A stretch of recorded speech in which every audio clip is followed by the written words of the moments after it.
everyone. This is the episode 10 of My Story, My Reality. This is Esmat Abdurrahimov, your host for today's episode. And we have Jackie and Nick today. Nick is the director of admission office, right? And Jackie is the department assistant. And also, a good thing is she is the Eagles mascot. Yeah. Very, very good to know. And thank you very much for being here for today's episode. And we have here aligned some questions that we're going to, from actually the students, that we would like to know some stories, some probably, and I believe some very helpful things for the students. And so the first thing I would like to start with is as a student and, as a 20-year-old, I just turned 20, I've always had not the failures, but the things that kind of put you down, because that's life is, right? That we have ups and downs, and and it happens to everyone, and people deal differently towards those, I believe. And so I would like to ask you guys, to your view, how do you overcome a failure or something up or down? So we kind of talked about this morning. We kind of went over some of the questions, and I was telling Nick, to me, failure is a negative. And you don't want to look at it as a negative. You want to look at a failure as like a learning curve or a learning point in your life. Because from our perspective here, when we were a student at Kirkwood, we made, if you want to call them failures, and different bumps in the road along the way. And for us, looking at it back, is we wouldn't be the people that we are today if we didn't have those failures in life. So if you want to look at it as a positive aspect, look at it as a learning curve or a learning point to be the person that you are in the future. Amazing, right? Yes, yeah, absolutely. And like you said, I mean, everyone has their ups and downs in life, and it really is just the mindset of how you deal with those perceived failures. Because as you think through things, I mean, really, you don't learn as much from succeeding as you do from failing. And as long as you have the mindset to get back up and learn from that failure, I mean, you're going to notice that later on in everything you do, really. Right. So I think failure is an important piece of life, but it's tough. I mean, it can feel negative, it can feel bad, but if you can learn from it, you're good to go. Right, absolutely. Yeah, I love, Jackie, when you mentioned about, it's more of you should not look at it as a negative, more of a learning something, right? Mm-hmm.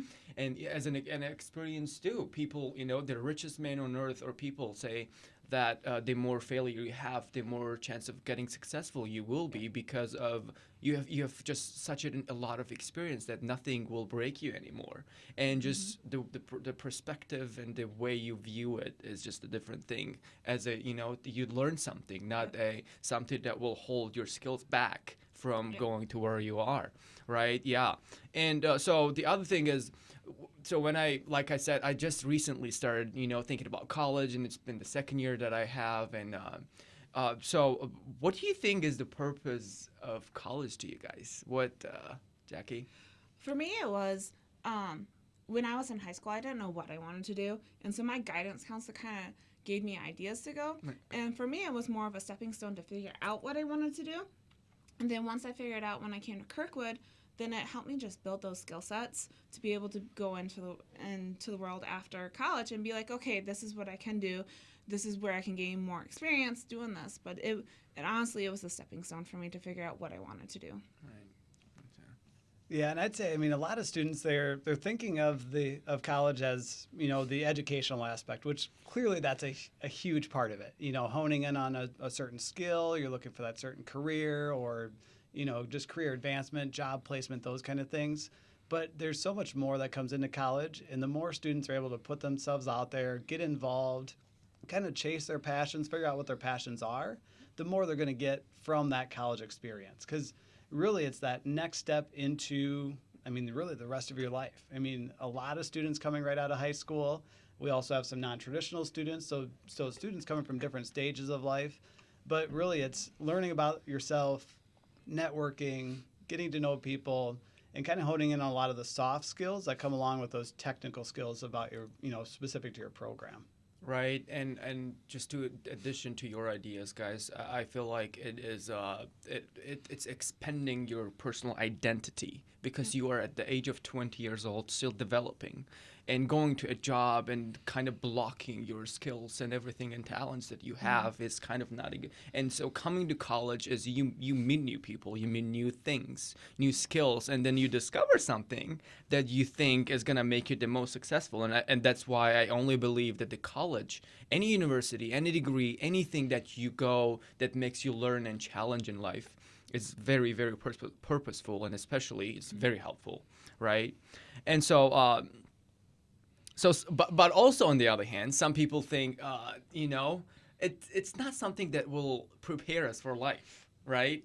And they'll be like, and it's the waste of time. I could just go work, and that. But so, what does college prepare you for life, for real life? What do you think? There at least like couple things that you after you graduated and you said, oh wow, I think I'm ready, just because I've learned those things at school. I think college, especially in a situation when you're in a CTE program, something that's hands-on and technical, it gives you the opportunity to learn the skill set that you can take with you into the real in your real life, because there's some jobs out there that they love a fresh person coming in and they'll train you on the spot, and then there's other jobs that they want you to have that experience or that skill set or at least an understanding of what that position or that job is.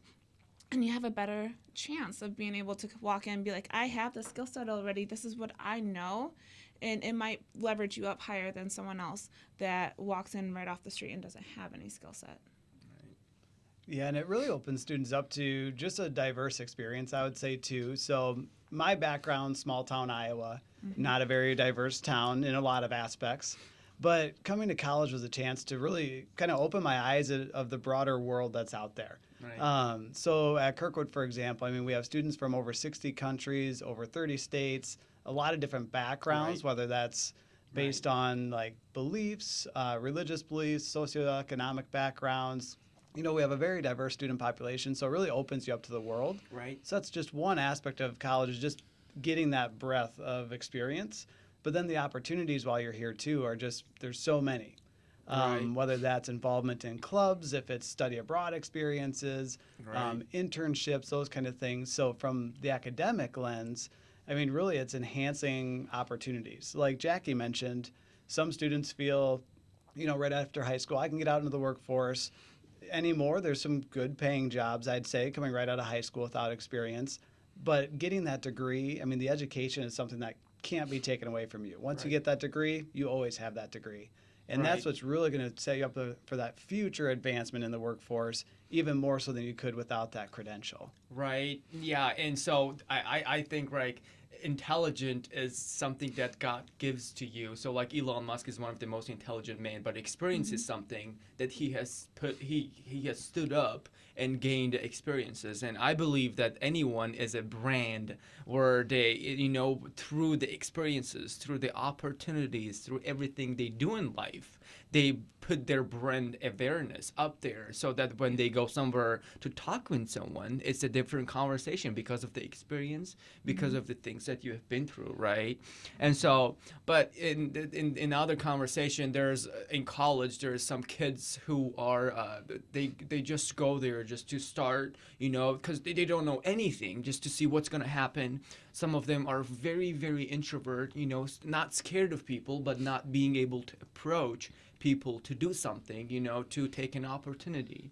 And, in my classes, even I've seen and heard of, students who stay back just because of their self-identification or just because of what they think about themselves. So do you guys have a strong or a loose sense of identity in college? What's your life been in college, guys? I would lean more on the loose sense of identity. Okay. I think, and still to today, I'm still kind of honing in on who I am as a person. I know my beliefs and those kind of things, but especially as I think back to my college years, like it was a very defining time, I would say, as far as figuring out who I am. Like I said, I'm still working on it, but I learned a lot throughout college. Right. Part of that naturally is going to happen in your classes. Like you said, there's some students that are more introverted. It might be pushing them out of their shell a little bit. It's, teaching you how to work as a team, things like that. And internship opportunities, exposing you to the workforce. So there's so many different identities that come into play. I think another part of that is just, I mentioned it earlier, the involvement piece. And that's kind of what led us into our current positions in the workforce, is what we're involved in from a club aspect. But it really allows students a chance to explore and really figure out who they are, meeting a lot of different people, but having those opportunities to really hone in on that sense of identity, even though it's still an ongoing, always figuring out what is your identity. But hopefully it's honing in on your beliefs and everything that makes you who you are, and just having a chance to understand that more than what you may have reflected on previously. I would have to go same as Nick and say I had more of a loose sense of identity too coming in, because I came from a small town as well, and my graduating class was 46. But different from Nick's is my hometown, there was a lot of different cultures there. So I already had an understanding of some of the cultures coming in to college, but I felt like I didn't have really a place in my high school. Whereas when I came down to Kirkwood, it was 2 hours away from home. So when I walked in for my first visit, I instantly knew this is the place I need to be. Something just called to me here. And so when I came and started going to school here, I had completely different sets of friends here, because I went to school for culinary. So we're in a whole different realm in ourselves. We're stationed in this small area, and that's where we were. And for me to be able to branch out and figure out myself, I joined a couple different clubs and organizations on campus, which is what Nick kind of brushed on. We met as student ambassadors. Both two kids coming into college, didn't know each other, completely different backgrounds, and we met and we became friends through student ambassadors. Went through our college experience, split up. We're right back here at Kirkwood again, both employees now. And just, I think once you start finding that identity in school and college, you figure out where you need to be and where you are in life. And I've always felt like Kirkwood was my home. It was my home away from home. And so I just could never get myself completely away from Kirkwood.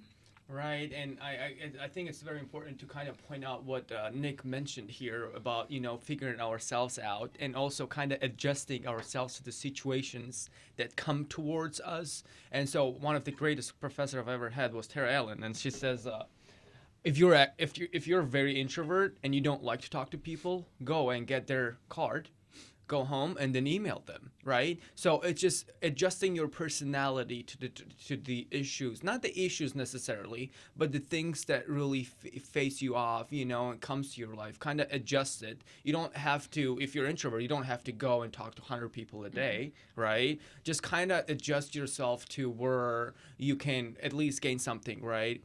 And that's a really good thing to mention too. And so I did this statistic. I did some research. So as of at least the last decade, or at least the last 5 years, there's been many amounts of students quitting school or not going to school because of the choice of going to work.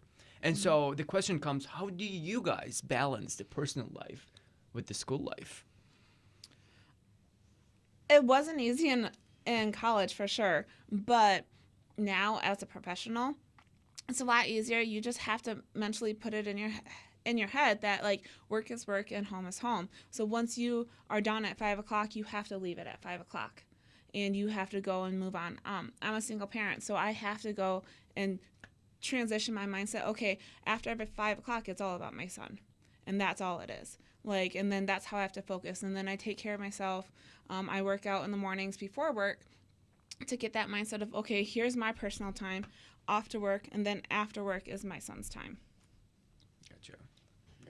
Yeah, and it kind of relates back a little bit to as students are finding their identity and who they are, you're also kind of setting your priorities in life. There's a lot of different priorities. There's different aspects pulling people in a lot of different directions. And I think it's important to be mindful of what those directions are and what is most important. Not saying you have to choose only one thing over all the others, but you need to find that balance of everything. And it's easier said than done, whether that's for current college students or working professionals. It's that constant balance of the educational side, but you also need the social aspect, it's just not going to be that same experience. Right, you need that for your own mental sake. Yep. So finding that balance, setting those priorities, and then that's going to be what helps you really kind of work on that time management piece of making sure that you're giving adequate time to school, but also adequate time to family, friends, Yep. your own personal downtime. A lot of people just need that independence by myself in whatever that is, whether that's reading, video games, meditating. It could be so Right. many different things, Yeah. but find that balance, then actually getting yourself to stick with it is easier said than done too. Right. Yeah. And also, I mean, saying about it, it's going to school and having a life, even especially with a kid, is one of the hardest thing you can ever do. Right. And it's a very strong commitment and a great dedication. It requires a lot of effort and energy. I mean, you have to be up all day, just doing things. And so, and the greatest solution to that is the time management, as Nick mentioned. If you are able to manage your time. And also, Tara, I've learned a lot of things from Tara. She said 164 hours a week, and put that all out. What do you do? What do you not do? What would you wish to do? And subtract your times and just manage it the way you would like it to be, because you do have time. It's if I'm having a hard time to find to do something for something, it's because I'm probably not being able to manage my time. Or it's not because I'm very overdoing a lot. Because, I mean, come on, we don't really overdo when it comes to a lot of things, right? But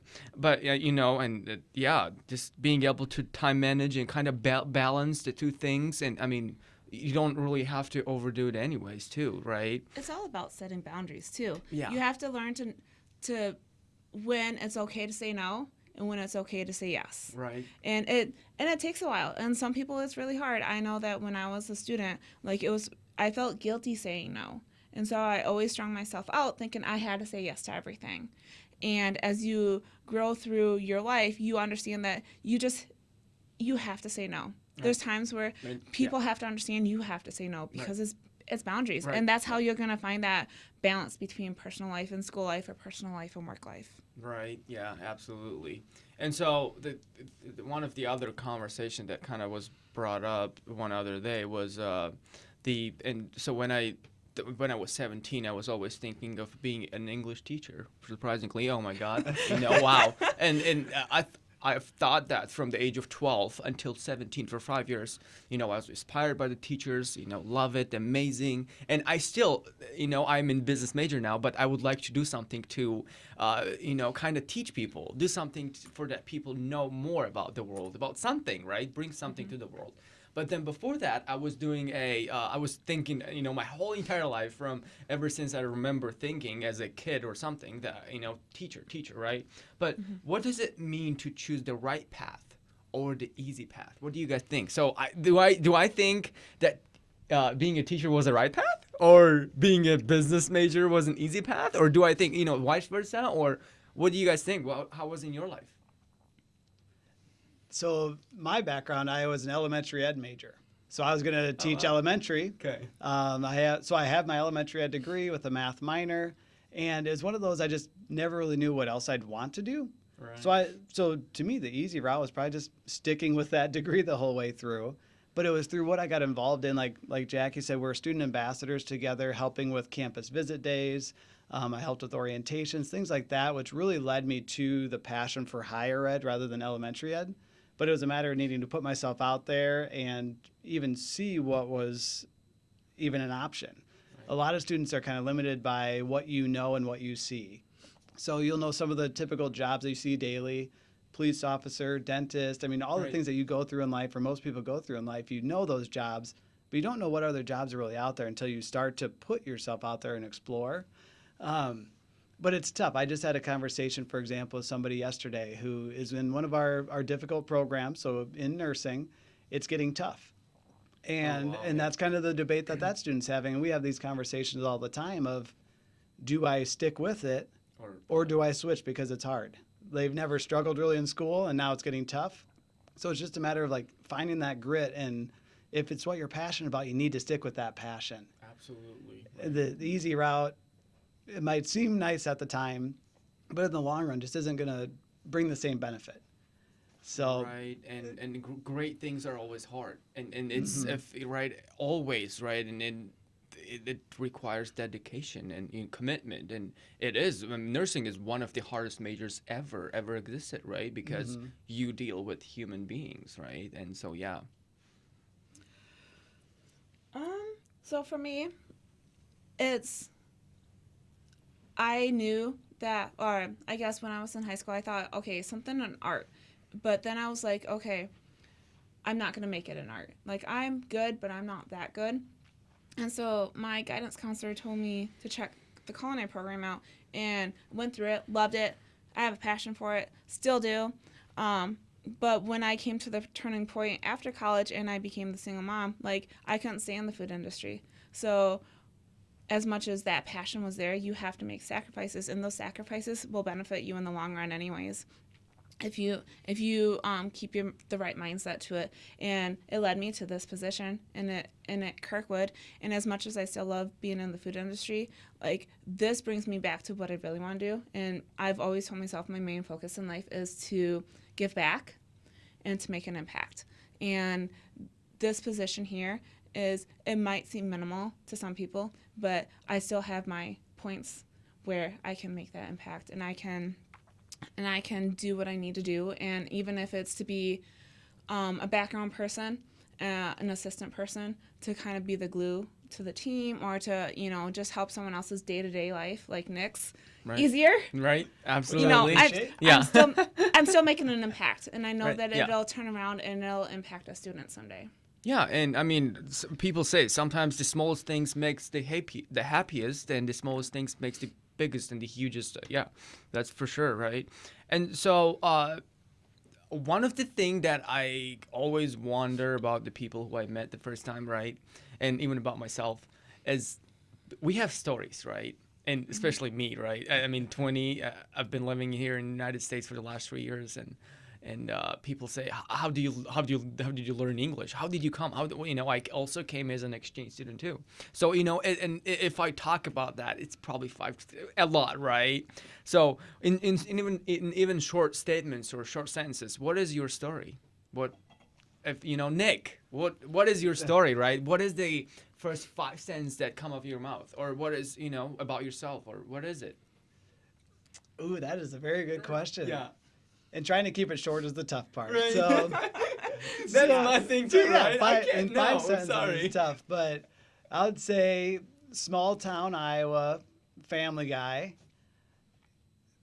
but just able to get out and kind of explore. I mean, coming to Kirkwood, I transferred on UNI afterwards, but really found that passion for higher education, and I loved my experience at Kirkwood, which is really what brings me back to want to work at Kirkwood in the first place. And I've been here 13 years now in the admissions office, and just love meeting people, kind of like we talked about earlier, just Right. that joy of meeting people and then being able to help guide them through their journey. Right. Just brings me such joy. Yeah, amazing, awesome.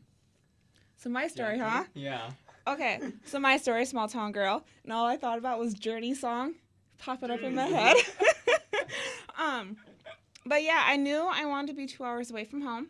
I knew that it was close enough that if I had to drive home or my parents had to come down, it was close enough, but it was still far enough away to get away. Right. I was one of the few people in my clique of friends in high school that actually moved away, and I do not regret it. I do miss those high school friends, but I became the person I am because I moved away. I still had a few high school friends that came down here, but it wasn't my normal clique.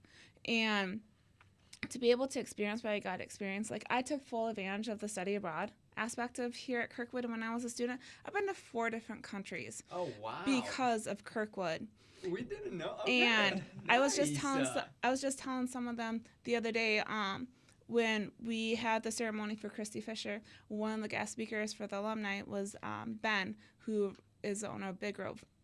Well, the story he was telling about going to Japan, I was on that trip. And the chef he was talking about, Chef Mel, was sitting right next to me. She was one of my advisors. Oh wow, we were there yesterday actually. Yeah. Yeah. Great pointed that out. We went there for a marketing networking with a couple students and Tara Allen, our professor, and it was really actually very helpful, engaging, and I believe our students after I left they kind of networked and it was fun. Yeah, gotcha. Wow, you've been to 4 countries. Yes. What countries are they? So first one was Japan, and that was my second semester in college. Ooh, that was probably great experience. it wasn't was. I mean, All of them were different. Like they had different impacts on me. Going through it. A couple months later, I ended up in France. Then the nice. following year was Italy, Okay. and then a couple years later was Vietnam. Oh wow, And nice. I was a joint student and employee at Kirkwood, so that's how I got to go to Vietnam a couple years later. And just the experiences there, like I was huge into art in high school. And so like talking about all these different landmarks and all these different places of where you could go, the Louvre, the Eiffel Tower, the Sistine Chapel, and the Colosseum. Right. Like all these places, Leaning Tower of Pisa. Like I still try to grasp the concept that I've been there. I've seen Right. all these landmarks. Right. In Japan, we got to go through and just going through the large markets, the open air markets, and just like just checking out the culture there was amazing, and just seeing how they did everything. And every single place that I went, each country, we did cooking classes.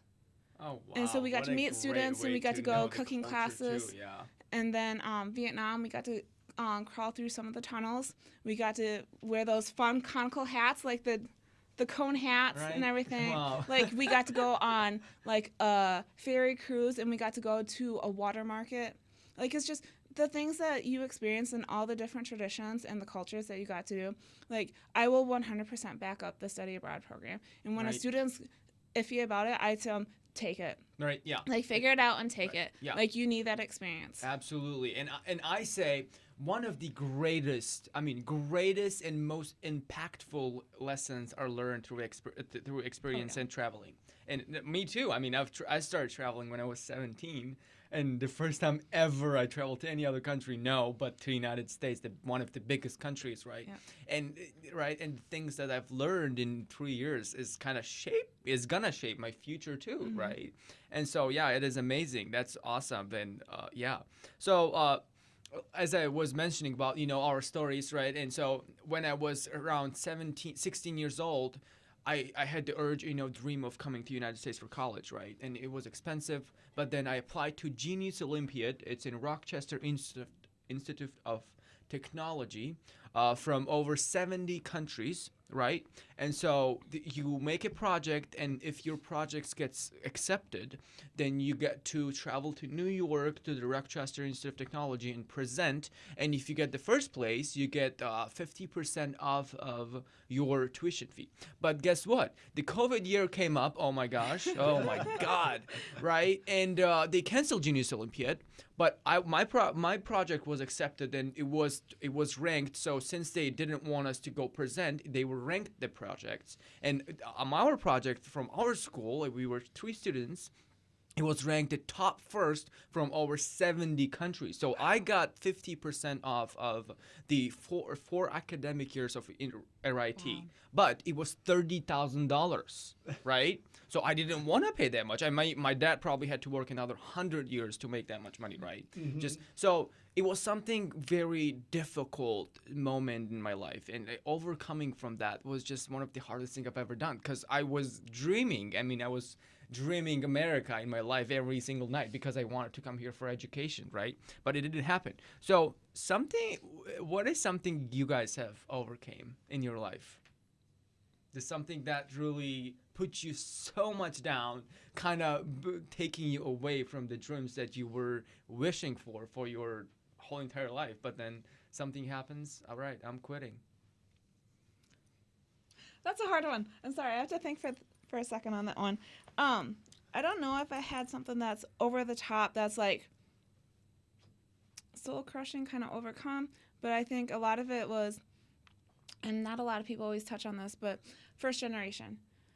If you're a first generation student going to college, you're doing this blind. You're going in blind, trying to figure this out. When your parents don't know what to do, when they've never been to college, and so you just kind of have to take those bases from some of the other people and just talking it through and trying to figure it out. Moving 2 hours away from home was a big thing. It's nothing like you having to travel to a whole nother country. over 10,000 miles Yes. away. It's Yes. it's absolutely another continent, like another globe. Oh wow, Yeah. it's really far. But I think it's trying to, once you make that step to go to college and that decision, especially when you're a first generation student, and then deciding, okay, how do I balance myself in my life, and how do I figure out how to keep going and not make mistakes of like money management or time management, and just making it through. Right. Yeah. Gotcha. Yeah, amazing story, by the way. And Thank you. congratulations Yeah, on the thanks, project. man. Yeah, I appreciate it. Yeah, thank But you. yes, that's tough for the final result. But Right. Yeah. I'm glad you ended up at Kirkwood. So Thank you. it's all meant to be. Right. It is. But as far as challenges go, I say this in a way of like, this question makes me realize that I do have some privilege in the fact that there's not the one event or one thing that has happened that has just completely set me back. It's a lot of, like, I have a background of a lot of people might have, as far as like Jackie mentioned, also a first generation college student. So kind of navigating a lot of it on my own, where my parents just weren't able to help as much with the navigation just based on lack of experience and Right. understanding. And then other things in life would be, again, that a lot of people deal with would be like death of family members, or Right. friends who have passed by way of suicide, for example. And those just, it's something that you may not think too much about until it happens. Right. And it really just knocks you down.